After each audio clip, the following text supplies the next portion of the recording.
వర్షంలో మహిళ న్యాయ పోరాటం. తన కుమారుడు తనకు కావాలంటూ శ్రీకాకుళం జిల్లా పలాస ఆర్టీసీ కాంప్లెక్స్ సమీపంలో గల వివేకానంద విగ్రహం వద్ద ఓ మహిళ న్యాయ పోరాటం చేస్తున్న దృశ్యం. వజ్రపుకొత్తూరు మండలం సుంకార జగన్నాథపురం గ్రామానికి చెందిన నెయ్యిల అరుణ పలాసలో తన కుమారుడితో బజారు చేస్తుండగా తన భర్త 4 ఏళ్ల తన కుమారుడిని దొంగచాటుగా పట్టుకొని పరారయ్యారని, ఈ విషయంపై కాసేపుగా పోలీస్ స్టేషన్ లో ఫిర్యాదు ఇచ్చినా ఎలాంటి స్పందన లేదంటూ బాధితురాలు చెబుతుంది. పోలీసులు తన కుమారుడిని అప్పచెప్పే వరకు ఇక్కడి నుండి కదిలేదని లేదని చెబుతున్న దృశ్యం ఇది. నాకు గొడవల కారణం వల్ల కొన్ని పర్సనల్ గొడవల వల్ల నేను అమ్మగారి దగ్గరికి వచ్చేసాను. నేను పాయిజన్ కూడా తాగేశాను. పాయిజన్ తాగేసేటప్పుడు నా దగ్గర బాబుని వాళ్ళు తీసేసుకున్నారు. నేను ఎస్పీ ఆఫీస్కి పోలీస్ స్టేషన్కి తిరిగి నా బాబుని మళ్ళీ నేను తెచ్చేసుకున్నాను. నా బాబుని తెచ్చేసుకున్న నా దగ్గరికి వచ్చి 4 నెలలు అయ్యింది. మళ్ళీ బాబుని చూడాలని, బాబుని తీసుకెళ్ళాలని ఎక్కువ ప్రెజర్ పెట్టి చేస్తున్నారు సార్. అలా అని మా బాబు నా దగ్గర నుంచి ఎక్కడ మా ఆయన దూరం చేస్తారు అని బాబును నేను మా పిన్ని వాళ్ళ ఇంటికి వెళ్తే ఎన్నెన్నో రూమర్స్ చేసి ఫోన్లు చేసి అందరు బంధువులు అందరి ముందు పరువు తీశాడు సార్. వాళ్ళతో వెళ్ళిపోయింది, వీళ్ళతో వెళ్ళిపోయింది, లెగిసిపోయింది అని. దానివల్ల నేను ముఖం ఎత్తుకోలేక నేను మా పిన్ని వైజాగ్ మా పిన్ని వాళ్ళ ఇంటి దగ్గర ఉన్నాను సార్. కోర్టులో మెయింటెనెన్స్ వేసాను సార్.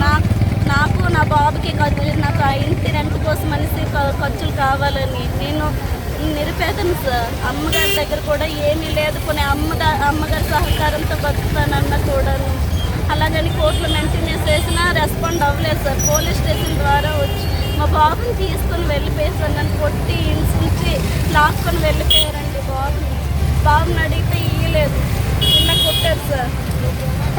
బట్టలు తీయలేక ఇలా నడి రోడ్డు లోపల బాగా కొట్టారు సార్.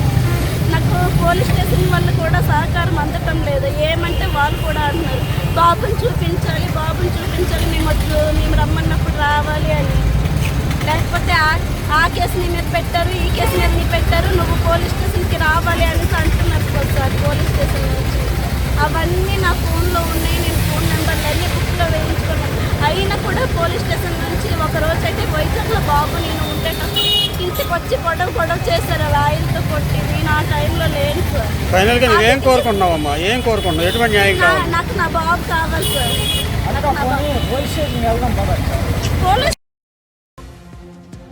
కందిపప్పు ప్రత్యేక కౌంటర్ ప్రారంభోత్సవం. శ్రీకాకుళం జిల్లా నర్సంపేట మండల కేంద్రంలోని బజారు వీధిలో ఆంధ్రప్రదేశ్ ప్రభుత్వ పౌర సరఫరా శాఖ కందిపప్పు ప్రత్యేక కౌంటర్ ప్రారంభోత్సవానికి విచ్చేసి ప్రారంభించిన నర్సంపేట శాసనసభ్యులు బగ్గు రమణమూర్తి.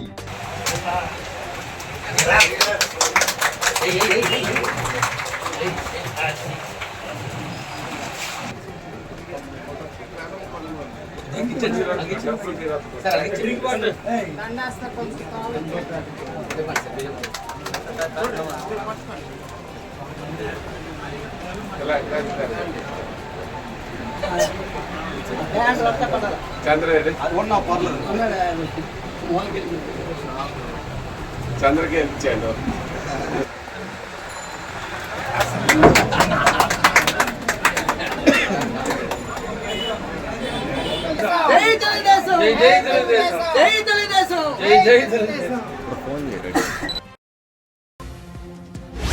లంచం లేకుంటే నో రిజిస్ట్రేషన్. సబ్ రిజిస్టర్ కు ముడుపులు చెల్లిస్తేనే భూమి రిజిస్ట్రేషన్ ప్రక్రియ పూర్తి అవుతుంది అంట. ఈ సంఘటన శ్రీకాకుళం జిల్లా పలాసలో చోటు చేసుకుంది. అన్ని పత్రాలు ఉన్న లంచం ఇవ్వాల్సిందే అని Palasa sub register Tavitayya demand చేస్తున్నారు అని పలాస సబ్ రిజిస్టర్ కార్యాలయం ముందు రైతు ఆవేదన వ్యక్తం చేస్తున్న దృశ్యం ఇది.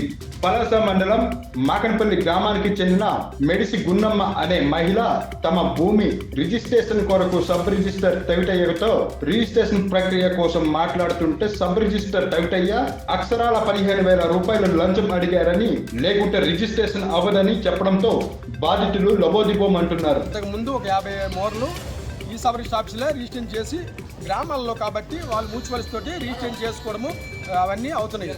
అదే పరంగా ఈవేళ 32 మోర్లకి అడంగలు 1B అన్నీ ఉన్నాయి. పాస్బుక్ ఉన్నది. రైటర్ దగ్గర రాపించుకొని చలనాన్ని కట్టుకొని తీసుకొచ్చిన తర్వాత ఉదయం 11:30కి వచ్చామండి. 11:11కి వచ్చిన తర్వాత 3 గంటల వరకు ఆయన సైడ్ పెట్టేశారు.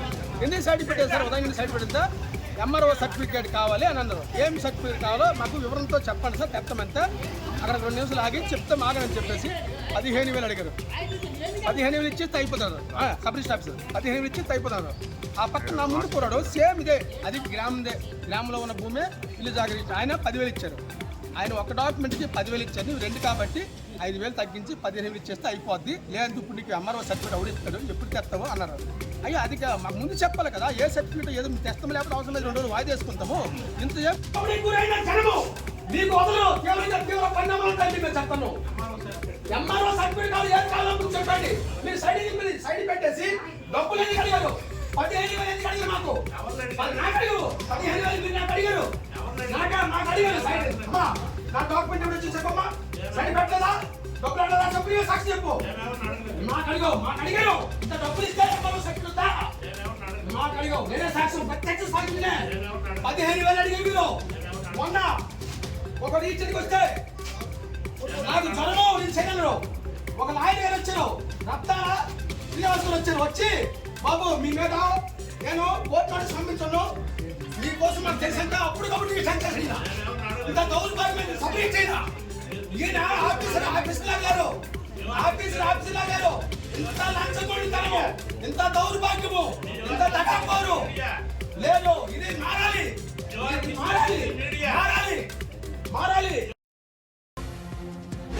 కూల్ డ్రింక్ లో మొత్తం మంది కలిపి విద్యార్థిని చితకబాదిన 3 విద్యార్థులు. సీసీ కెమెరాలో రికార్డ్ అయిన దృశ్యం. ఒంగోలులో వినాయక్ జూనియర్ కళాశాలలో విద్యార్థిని 3 విద్యార్థులు చితకబాదారు. హర్షవర్ధన్ అనే విద్యార్థి ఇంటర్ పూర్తి చేస్తున్నాడు. సర్టిఫికేట్ కోసం కళాశాలకు వెళ్ళగా చరణ్, రాకేష్, నరేంద్ర అనే 3 విద్యార్థులు హర్షవర్ధన్ ని బయటకు తీసుకువెళ్లి కూల్ డ్రింక్ లో మత్తు కలిపి తాగిపించారు. మత్తులో ఉన్న హర్షవర్ధన్ ని క్లాస్ రూమ్ లోకి తీసుకువెళ్లి చితకబాదారు. ఈ దాడి సీసీ కెమెరాలో రికార్డు కావడంతో హర్షవర్ధన్ తల్లిదండ్రులు ఒంగోలు 1 టౌన్ పోలీస్ స్టేషన్ లో ఫిర్యాదు చేశారు.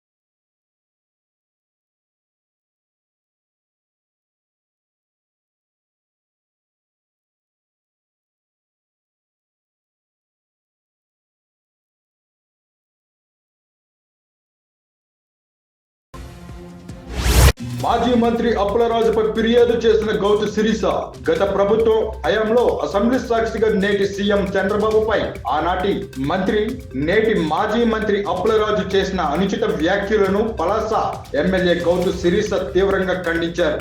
అనంతరం ఆమె కాశీబుగ్గ సిఐ విజయనంద్ కు మాజీ మంత్రి అప్పలరాజుపై ఫిర్యాదు చేశారు. డాక్టర్గా సర్టిఫై చేస్తున్నారని, అలా సర్టిఫై చేయడానికి కూడా నాకు ఎటువంటి అధికారం లేదు. అది డాక్టర్స్ అందరికీ అనుకునే విషయం. సీదే అప్పలరాజు గారి మీద ఇప్పుడు మా సిబిఎస్ రాజకీయాన్ని 5 సంవత్సరాలు భ్రష్టు పట్టించి గత 5 సంవత్సరాల్లో నిజాలు మాట్లాడినా విమర్శించినా కూడా అనేక సెక్షన్లతోని ప్రతిపక్షాల మీద, ప్రశ్నించే ప్రజల మీద తప్పుడు కేసులు, తప్పుడు సెక్షన్లు పెట్టిన ఆనాటి వైసీపీ ప్రభుత్వంలో మంత్రి కాకముందే మంత్రి పదవి గురించి ఆశించి ఈనాటి ముఖ్యమంత్రి, ఆనాటి మాజీ ముఖ్యమంత్రి అయిన చంద్రబాబు నాయుడు గారి మీద ప్రజా సమస్యల్ని మాట్లాడే అసెంబ్లీ హాల్లో అసెంబ్లీ సాక్షిగా నోటికొచ్చినట్టు నోరు పారేసుకొని చంద్రబాబు నాయుడు గారి మానసిక పరిస్థితి బాలేదు, నేనే సర్టిఫై చేస్తానన్న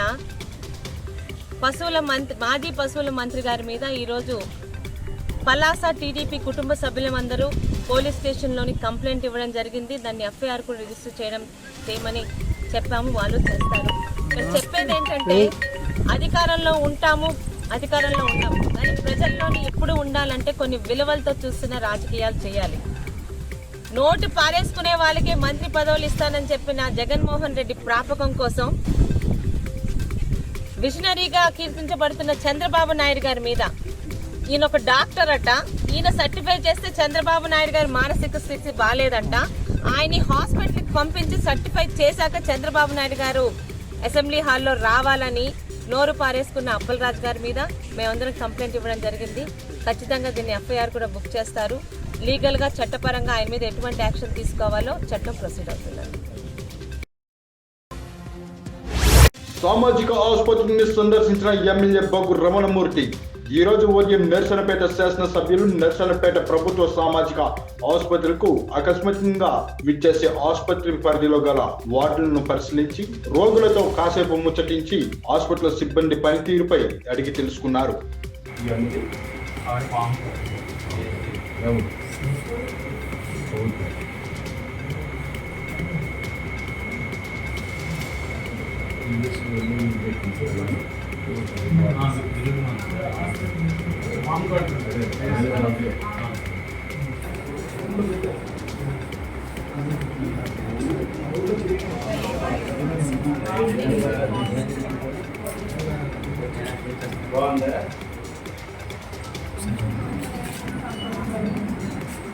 వైద్యులు కలుపుతుంది బాగుంటుంది డాక్టర్లు వచ్చి మందులు కనిపించారు.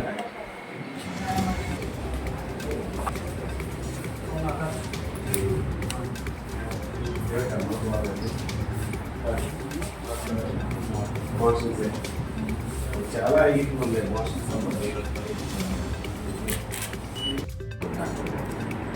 రిమార్క్స్ అందరి దగ్గర లేదు కానీ ఇద్దరు ముగ్గురు దగ్గర ఉంటుంది. నాకు వినపడుతుంది సందర్భం కాదు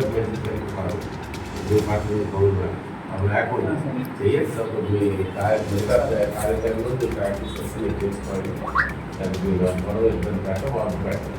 కానీ హాస్పిటల్లో ఉన్నప్పుడు మనం కోవిడ్ ఉద్యోగం మనం చేయాలి. చేయడం ఏదైతే ఫిజికల్గా ఏదైతే చేసుకుంటే బాగుందంటే 10 నిమిషాలు మీకు టైం కావాలి. చాలా సాయం చేయాలి.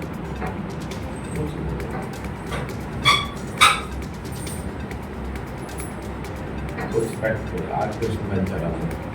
సర్వీసెస్ ధన్యతలు అందరూ వాళ్ళకి భరోసా కలగాలి.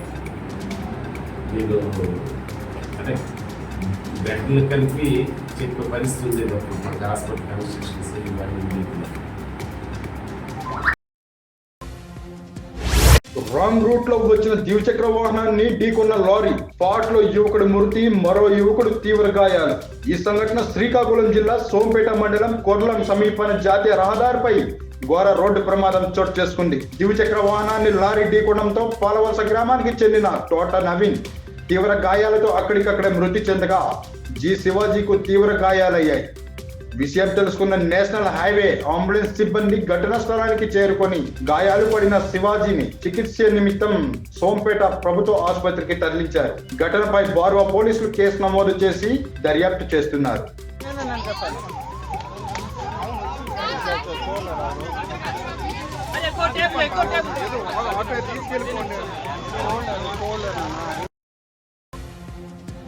కక్ష రాజకీయంతో సోలార్ ప్లేట్లను ధ్వంసం చేసిన గుర్తు తెలియని వ్యక్తులు. ఈ సంఘటన శ్రీకాకుళం జిల్లా సంతబొమ్మలి మండల కేంద్రంలోని మాజీ ఎంపీటీసీ కన్న శ్రీరాములకు చెందిన సోలార్ ప్లేట్లను గుర్తు తెలియని వ్యక్తులు అర్ధరాత్రి వేళ ధ్వంసం చేశారని ఆయన తెలిపారు. దాంతో తనకి 1,50,000 రూపాయలు నష్టం కలిగిందని అంటున్నారు. మూడేసి కన్నాలు పెట్టున్నారు. మీకు ఐదు ప్లేట్లు కూడా క్లీన్గా చూపిస్తున్నారు. మరి నేను ఓటు కేవలం వైఎస్ఆర్ పార్టీకి పనిచేసి వైఎస్ఆర్ పార్టీకి ఓట్లు ఇచ్చారనే కసితో ఈ సోలార్ని మీదకెక్కి కట్టవ పురుగుతో రిపోర్టింగ్ చేస్తూ నదిలో పడిపోయిన జర్నలిస్ట్. అస్సాంలో వరద బీభత్సం కొనసాగుతుండడంతో జనజీవనం స్తంభించింది. వరద ప్రాంతాల్లోని ప్రజల సమస్యలను రిపోర్టింగ్ చేసేందుకు వెళ్లే ఓ జర్నలిస్ట్ త్రుటిలో ప్రాణాలతో బయటపడిన దృశ్యం ఇది. నది పక్కన నిల్చొని ప్రజలతో మాట్లాడుతుండగా నదిలో పడిపోయిన జర్నలిస్ట్ కు అక్కడ ఉన్నవారు ఛేదించి కాపాడారు.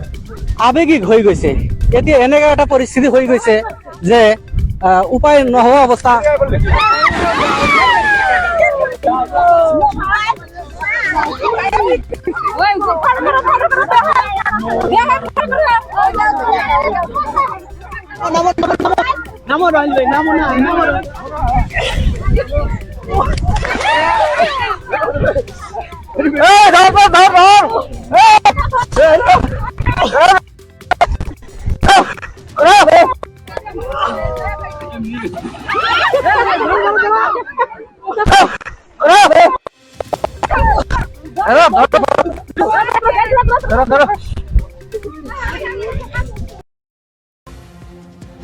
అనంత్ అంబానీ వివాహ వేడుకల్లో యోగా గురు రామ్దేవ్ బాబా స్టెప్పులతో డ్యాన్స్ చేసి డిపాజిట్ల డబ్బును వెంటనే చెల్లించాలి, లేని ఏళ్ల దశల వారీగా పోరాటాలు తప్పవు. సహార్ ఇండియా ఖాతాదారులకు వెంటనే తమ డిపాజిట్లు సొమ్ము చెల్లించాలని, లేకుంటే దశల వారీగా పోరాటాలు చేపడతామని సిఐటియు జిల్లా అధ్యక్షుడు సిహెచ్ అమన్ నాయుడు, సహార్ ఇండియా ఖాతాదారుల పోరాట కమిటీ జిల్లా అధ్యక్షుడు బోయిన సత్యనారాయణ హెచ్చరించారు. సహార్ ఇండియా సంస్థ ఖాతాదారులకు, ఏజెంట్లకు పూర్తిగా డబ్బు చెల్లించాలని శ్రీకాకుళం జిల్లా కలెక్టర్ కార్యాలయం వద్ద ధర్నా చేపట్టారు. అనంతరం జిల్లా కలెక్టర్ కు వినతి పత్రం అందజేశారు.